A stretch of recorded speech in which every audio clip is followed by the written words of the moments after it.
Tanzania imepanda kimpira na watu wengi wataongea kwamba timu ambayo kwenye ligi ya Tanzania ni mshindi wa 3 imesumbua namna ile. Ina maana watajiuliza Waarabu, je, huyo bingwa yukoje? Nimemaliza. Ambaye ni Yanga. Habari yako mzee?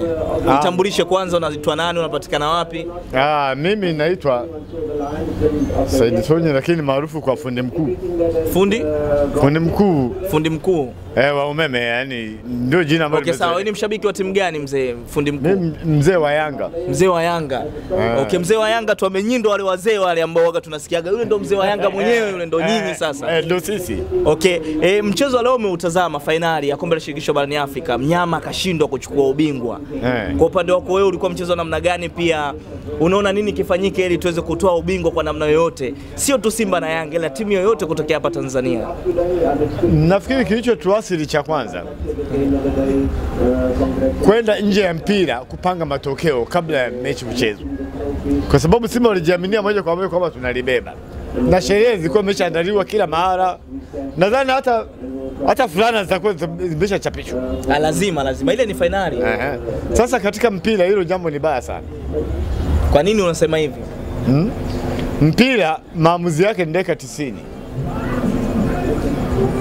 Sasa unapokuwa unajitangaza moja kwa moja kwamba nalibeba, sasa hiyo utaingia katika tuhuma za rushwa au ushirikina. Kwa nini mtu anajitangaza namna hii? Na wakati mpira huwa ni maamuzi ya dakika 90 kwa mpira kuchezwa. Alafu jambo lingine ni kwamba tukiacha kuongelea sana mechi hii, sasa hivi tutaongelewa huko Afrika kwamba Tanzania kwenye mpira wako juu. Kwa sababu gani niseme? Watakapokuwa wanaongea huko, nafikiri hata kuna vyombo vya habari ukifuatilia vile vya Kiarabu. Unajua wengi hawajui Kiarabu. Si wengi tunafuatilia vyombo vya habari vya Kiarabu. Ndio. Wanasema hii timu inasumbua kwenye ligi ya kwao ni mshindi wa 3. Waarabu ukisikiliza vyombo vya habari vya Uarabuni. Wanasema ni mshindi wa 3. Habari za Kiarabu. Maana ukikutana na huyo bingwa hivi inakuaje? Ndio maana hata hao walijiandaa sema tusije tukadhalilika. Mshindi wa 3 kwenye ligi ya kwao. Hapo ndio atufunge. Kwa hiyo ligi yetu imekuwa kwamba Simba kaonekana ni mshindi wa 3 kwenye ligi. Ndio. Na ikatokea hata vikashifa vile vya kama ile mechi ya Mashujaa. Sema huyu unaona hata kwenye ligi hapa ndio kuna malalamiko, labda kuna penye fulani hivi. Kwa hiyo bana ligi yetu imekuwa kwamba mshindi wa 3 tu anasumbua kule mpaka ameingia finali. Okay, wewe ni mzee wa Yanga lakini wewe unawakilisha wazee wote wa Yanga leo. Unaona Simba wapi amekwama mpaka kutokutoa ubingwa, au nyinyi kama watu wa Yanga hamkutaka pia Simba achukue ubingwa huu wa kombe la shirikisho barani Afrika? Kitu cha kuhamisha kwanza ile kwenda na matokeo na kujiamini kwingi. Hili swala la kadi kuongelea kwamba ametolewa mtu mmoja, mimi nafikiri alijaathiri mpira. Kuna timu kadhaa, mechi kadhaa tumeshaona mtu anatolewa mmoja lakini bado timu inapata matokeo. Kwa hiyo ile paniki, Simba waliingia na paniki na kupania kama hivi nilivyohisi kwamba hata fulana za ubingwa wameshachapisha.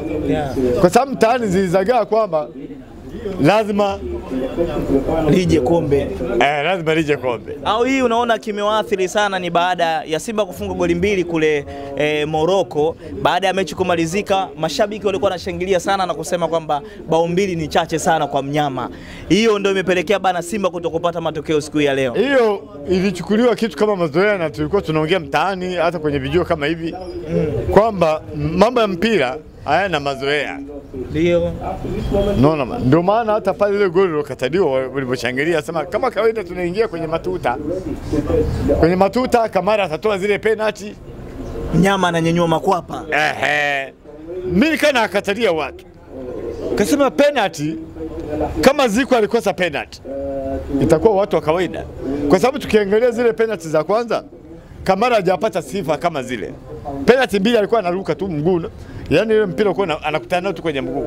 Sio kometa alikuwa na yaani kipa wa kumsifu kabisa ni aliyekamata penalty au kapangua kwa mkono. Lakini anapojirusha kama umemgongo umetoka, huwezi kumsifu sana. Lakini sasa ile ililemaza watu wakachukulia kama ni utamaduni. Kwamba tukishatoka tukiingia kwenye matuta tunawatoa. Mimi nilikuwa nawakatalia watu kabla ya mechi. Bana Zico alikosa penalty. itakuwa hizi penalty kwamba Simba ile mechi ni kwamba dhahiri tu Mungu alikuwa upande wetu. Tushukuru Mungu kwamba Tanzania tushinde. Okay, sawa. Wewe ni mzee wa Yanga, leo ulitarajia kwamba au ulikuwa unatamani kwamba Simba achukue kombe la shirikisho barani Afrika? Kwa upande wako wewe, ni mshabiki wa Yanga lakini pia ni mpenzi wa mpira. Nilitamani Simba alichukue, lakini sasa mazingira ya mechi ya kwanza kidogo yalikuwa yananipa maswali. Kwa sababu mechi ya kwanza tuliangalia mazingira, hakuna hata kushughulishwa yule kipa wa kule kama kuna hatari ambayo yote ilienda zaidi ya ile shuti moja la Ateba na moja alipiga kawaida, yule kipa akaokoa. Ndio ni kwamba ule mpira Simba alizidiwa mechi ya kwanza. Hiyo ndio imefanya mpaka Simba sitoe ubingwa. Na hapo tukachukulia kwamba ile timu ilikosa mabao mangapi ambayo kipa wa Simba alisolve. Tukiacha mengine wewe malalamiko yetu sio offside, sio penalty, hayo wote tunayafuta. Kwa hiyo tukaona kwamba bana tulikamatwa. Kwa hiyo mimi nimalizie tu kusema kwamba Tanzania imepanda kimpira na watu wengi wataongea kwamba timu ambayo kwenye ligi ya Tanzania ni mshindi wa 3 imesumbua namna ile. Ina maana watajiuliza Waarabu, je, huyo bingwa yukoje? Nimemaliza. Ambaye ni Yanga. Bana, ni mzee wa Yanga, wale wazee ambao tunawasikia bana, mzee wa Yanga. Nimekutana naye leo hapa, nimezungumza naye katika kijiwe hicho cha kahawa hapa Riverside.